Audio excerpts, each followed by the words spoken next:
Hi guys, let's make Puri curry. ఏదో try చేశాను but అసలు కుదరట్లేదు. ఇవన్నీ మనకు చేత కావు కానీ మామూలుగా చేసేద్దాం.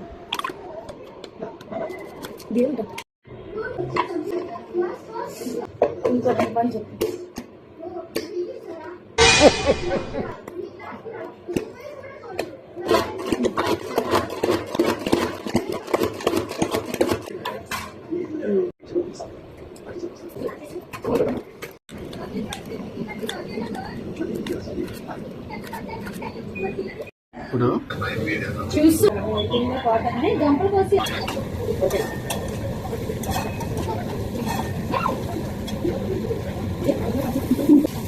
పొటాటో వేసుకోండి. కలిపే కొద్దీ అది పొటాటో స్మాష్ అయిపోతుంది.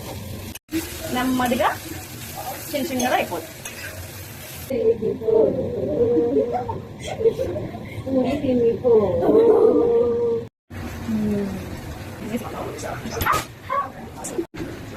బ్లాక్ కలర్ వచ్చిందా? కింద వాటర్ వేసుకోండి. మాడితేనే టేస్ట్. ఓకే, ఇలా మాడినాక వాటర్ వేసుకొని ఇలా కలుపుకోవాలి. హనీ ఏంటిది? ఇదేంటో గెస్ట్ చేసి కమెంట్ సెక్షన్ లో కమెంట్ పెట్టండి. ఫైనల్ సీక్రెట్ ఇంగ్రీడియంట్ ఇది. పాలు. No, wrong answer.